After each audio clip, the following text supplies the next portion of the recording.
So Puebla itself, most like the only missionaries in the mission that got cars were like the assistants, the secretaries, and so most of the rest of us, when we had to get around, sometimes we could get rides from members, but we mainly got around through public transportation, which was with buses. And the buses in Mexico can be a little crazy.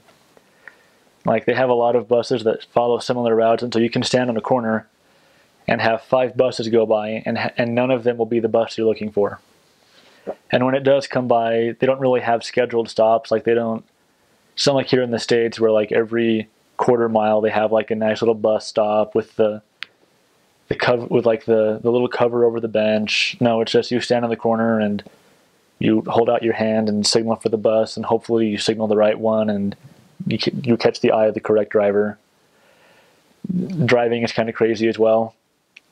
I had one area where we lived a block away from one of the main streets in the city that went from like the main bus station where we would have transfers, and it just went around straight to downtown. And so the traffic there was pretty bad. We would go there, and yeah, they would just take us around on buses. They would drive kind of fast, and like really fast. Speed bumps were always a fun time. The weather is pretty nice. It actually kind of reminds me of Provo, except without the snow, which I love because I'm from Arizona and I'm not a huge fan of the snow.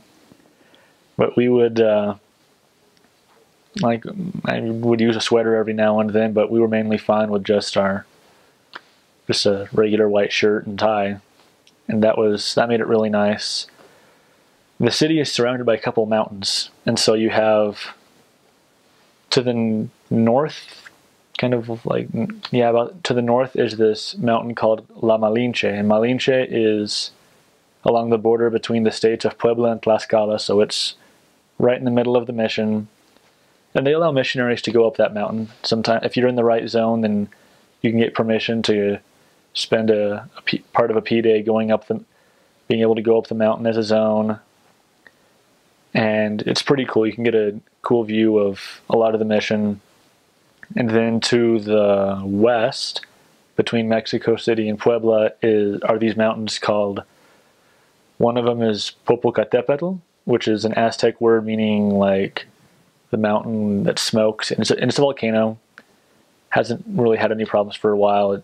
Don't worry about that. It's probably not going to blow up on you. But it's pretty cool, and it's just like your regular mountain. It just goes like that, like a regular mountain peak, and then there's always snow towards the top of it, and sometimes you can see a little bit of the smoke coming up from the volcano. And right next to it is another one called Iztaccíhuatl. Some people just call it Ista for short because it's a confusing name. And they also refer to it as the sleeping woman, or la mujer dormida, because it looks like it's the profile of a woman lying down, kind of like Timpanogos here in Provo. And so those mountains, you can see those from pretty much anywhere in the city. Sometimes if you're in the right light, then way off in the distance you can see a mountain between Puebla and Veracruz, and it's the highest point in Mexico, and it's called Pico de Orizaba, or just Pico, and it's also it's really high, but it's nice. Puebla's nice because you can actually see these things. It's not like Mexico City, a couple hours away, where it's filled with smoke and grime and different things all the time.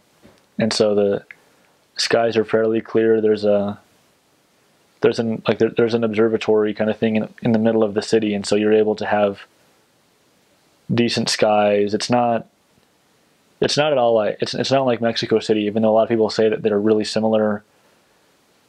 Puebla is a lot nicer place to live. It's fairly clean. There's like a river that runs through part of the city. It's kind of a dirty river, but Puebla itself is really cool. There's the downtown area has a lot of fun places you can visit.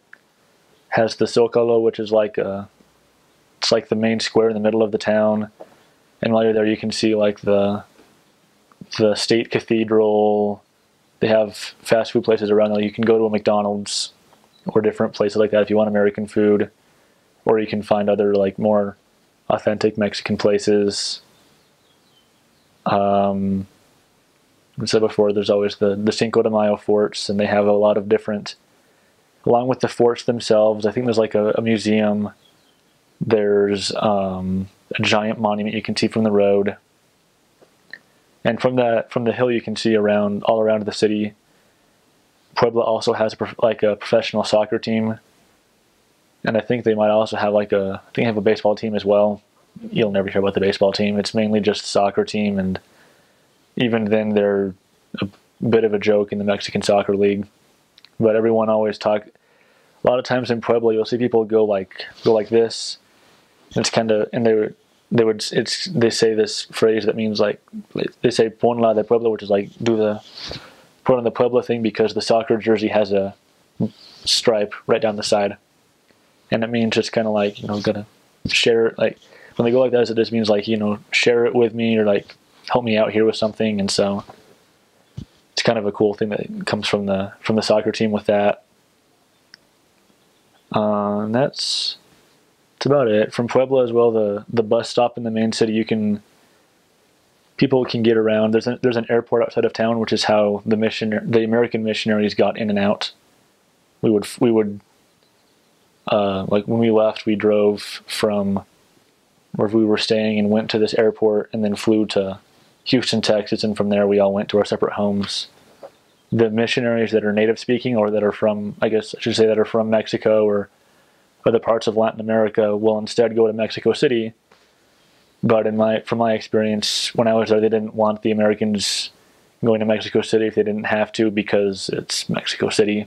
And so they just had us fly out of Puebla instead and take a little bit more time but safer time of going home.